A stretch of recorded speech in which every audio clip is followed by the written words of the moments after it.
হলো আইটেম 6-এর পড়া। ফার্স্টলি আসতে হলো হার্ট রেট দিয়ে শুরু করতেছি। হার্ট রেট হলো the number of heartbeat per minute.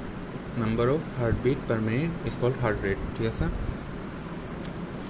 প্রতি মিনিটে কয়টা হার্ট বিট করতে থাকি, number of heartbeat per minute. Okay, then আসতেছে হলো হার্ট ইন ডিফারেন্ট এজ। এটা হলো রেঞ্জ হলো নর্মালি 40 থেকে 100, অ্যাভারেজ হলো 70। 40 থেকে 100 হলো রেঞ্জ। এই 40 থেকে 30 মাইনাস দিলে 70, আর 100 থেকে 30 মাইনাস দিলে 70। এই যে 70টা মনে রাখলেই হবে। অ্যাভারেজ 70 মনে রাখবা, তার সাথে 30 প্লাস মাইনাস করে আর প্লাস করে কি রেঞ্জটা বের করে ফেলতে পারবা। ওকে, ফিটাসের ক্ষেত্রে হলো 140 থেকে 150, নিউবর্নের ক্ষেত্রে 130 থেকে 140। এটা হলো ফিটাস থেকে 10 কম, দুনো সাইডে 10 কম হলে নিউবর্ন পাই গেলাম। চাইল্ডের ক্ষেত্রে কত 80 থেকে 120, ওল্ড এজের ক্ষেত্রে 75 থেকে 80, অ্যাথলিটের ক্ষেত্রে লেস দেন 50। এখানে লাগবে হলো অ্যাথলিট লাগবে, ওর হলো অ্যাডাল্ট লাগবে, আর ফিটাস নিউবর্ন তো মনে রাখতে পারবে একসাথে, তাই এটা মনে রাখবো। আর হলো ওকে, এগুলো দিয়ে হবে। তারপর আসতেছে হলো factor affecting heart rate. Factor কী কী আছে এখন আসতেছে হলো হার্ট রেট।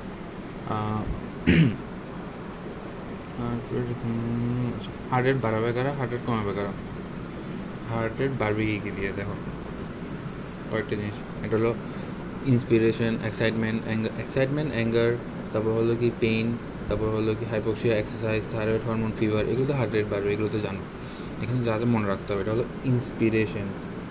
ইন্সপিরেশন দিয়ে হার্ট রেট বাড়বে, কিন্তু ইন্সপিরেশন দিয়ে হার্ট রেট কমবে না। ইন্সপিরেশন মানে শ্বাস নিলাম তখন অক্সিজেন সাপ্লাই বেড়ে গেল না, অক্সিজেন সাপ্লাই বেড়ে গেলে হার্ট রেট বেড়ে যাবে। ঠিক আছে, এরপর আসতেছে হলো আর্টেরিয়াল স্ট্রেস রিসেপ্টর বাড়লে আর্টেরিয়াল স্ট্রেস রিসেপ্টরের অ্যাক্টিভিটি বাড়লে হার্ট রেট বেড়ে যাবে। যদি স্ট্রেস রিসেপ্টর যদি অ্যাক্টিভিটি বাড়ে, তাইলে কি ওই যে ফ্র্যাঙ্ক স্টার্লিন ল দিয়ে মাসেলের লেন্থ বাড়বে। তখন কি মাসেলের লেন্থ যদি বাড়ে,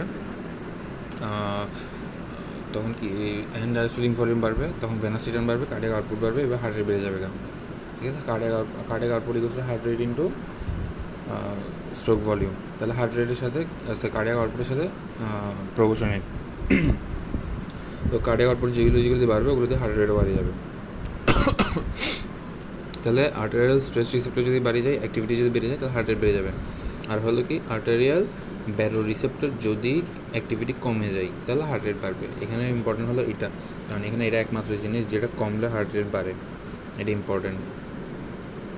আর এটা তো পারবা।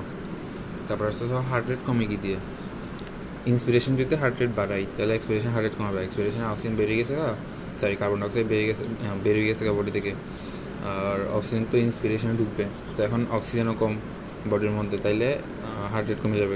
তারপর হলো ফিয়ার, গ্রিফ, এগুলো তো হার্ট রেট কমে যায়। তারপর হলো কি এগুলো দরকার নেই। ইন্ট্রাক্রেনিয়াল প্রেশার, এটার কারণে ইন্ট্রাক্রেনিয়াল প্রেশার যদি বেড়ে যায়, হার্ট রেট কমে যাবে।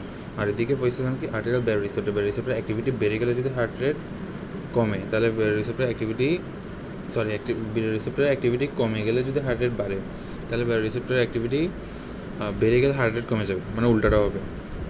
সো রিসেপ্টর সবচেয়ে ইম্পর্টেন্ট, এটা লাগবে। তারপর ওদিকে হলো ইন্টারক্রেনিয়াল প্রেশার যদি বাড়ে, তাহলে হার্ট রেট কমে যাবে।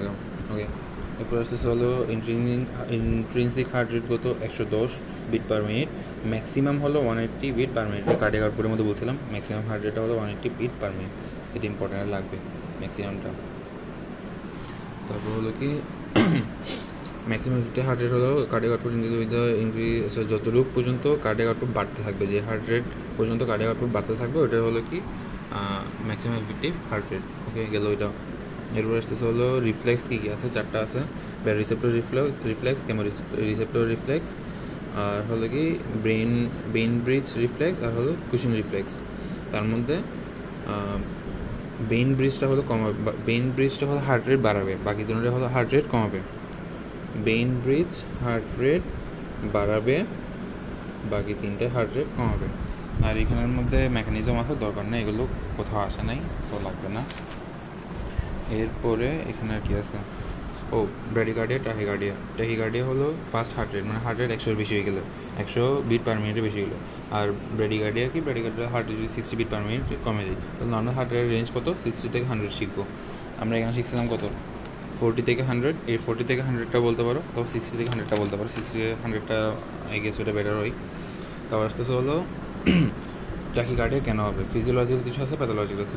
ফিজিওলজিক্যাল হবে মানে হার্টের কখন বাড়বে, exercise, emotion, anxiety, excitement, pregnancy, তারপর হলো digestion of food, newborn child, এগুলোর কারণে হার্টের বাড়বে। সিম্পেথেটিক, এটার কারণে হার্টের বেড়ে যাবে গা, তো জানো। ফিজিওলজিক্যাল দিলে প্যাথোলজিক্যাল কী কী আছে? ফিভার, হেমোরাজিক শক, অ্যানিমিয়া, হার্ট ফেলিয়ার, এগুলোর কারণে হার্টের বেড়ে যাবে গা। তার মধ্যে ইম্পর্টেন্ট হলো হার্ট ফেলিয়ারটা। আর নর্মালি হার্ট ফেল যদি করে তাহলে হার্ট রেট কমে যাওয়ার কথা, কিন্তু হার্ট রেট বেড়ে যাবে এখানের মধ্যে প্যাথোলজিক্যালি। হার্ট রেটটা মনে রাখতে হবে। তারপর হলো toxic condition of the heart, weaken of the myocardium. আচ্ছা ঠিক আছে, ড্রাগসের কারণে। ড্রাগসে কোনটা আছে? বিটা অ্যাগনিস্ট, এটা ইম্পর্টেন্ট। বিটা অ্যাগনিস্ট কোন ড্রাগস আছে এটা ভাইবাতে জিজ্ঞেস করতে পারে। কোন ড্রাগস আছে যেটা প্যাথোলজিক্যাল কজ অফ ট্যাকিকার্ডিয়া, যদি বলে তাহলে বিটা অ্যাগনিস্ট, এটা যদি মনে রাখে। আচ্ছা ঠিক আছে, এরপর আসতেছে হলো ব্রেডিকার্ডিয়ারগুলো। ব্রেডিকার্ডিয়া কজ কি? ব্রেডিকার্ডিয়া হইতে পারে একটা হলো কি অ্যাথলিটের হইতে পারে ডিউরিং স্লিপ, ব্রেডিকার্ডিয়া হার্ট কমে যাবে। তো ফিজিওলজি কজ কি? অ্যাথলিটদের আর হলো ডিউরিং স্লিপ। অ্যাথলিটদের কেন কমে যাবে? কারণ ওদের হার্ট অনেক ফাস্ট বিট করবে। সরি হ্যাঁ, ওদের হার্ট অনেক বেশি, মিনিটের মধ্যে হার্ট অনেক বেশি ফাস্ট বিট করবে, তাই ওদের হার্ট রেটটা কমে যাবে গা।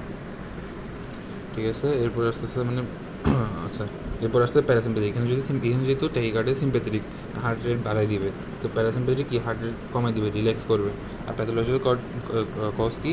হার্ট ব্লক, শক আর ক্যারোটিড সাইনাস সিনড্রোম। এখানে মনে রাখতে হবে হার্ট ব্লক হলো ব্র্যাডিকার্ডিয়া করবে, ব্র্যাডিকার্ডিয়া। আর হার্ট ফেলিয়ার করবে কি? ট্র্যাকিকার্ডিয়া। ঠিক আছে, এটা গেল। আর অ্যারিথমিয়া কি? অ্যারিথমিয়া হলো in a disturbance in the electrical activity of the heart. যে ইম্পালস ট্রান্সমিট হয় ওখানে যদি কোনো ডিস্টারবেন্স হয় ওটা হলো arrhythmia, abnormal rhythm of the heart. ঠিক আছে, কজ অফ অ্যারিথমিয়া আছে ট্যাকিকার্ডিয়া, ব্রেডিকার্ডিয়া, সাইনাস অ্যারিথমিয়া, তারপর হলো শিফট অফ পেস মেকার, তারপর হলো ব্লক মানে হার্ট ব্লক, তারপর হলো abnormal pulse of impulse transmission. এরপর আর কি আছে? এরপর আসতেছে abnormalities cause cardiac arrhythmia. Just এটা রিডিং আর কিছু না, ভেন্ট্রিকুলার ফাইব্রিলেশন, অ্যাট্রিয়াল ফাইব্রিলেশন, কোনো কিছু নেই, জাস্ট রিডিং করলে হবে। এটা অবশ্য কোথাও আসে নাই সিওর মধ্যে আগে, জাস্ট আমি জানার জন্য পড়ার। তোর সাইনাস অ্যারিথমিয়া হলো increase heart rate during inspiration and decrease heart rate during expiration. Sinus অ্যারিথমিয়াটা কি? এই যে ইন্সপিরেশন আর এক্সপিরেশনের সময় কী হবে?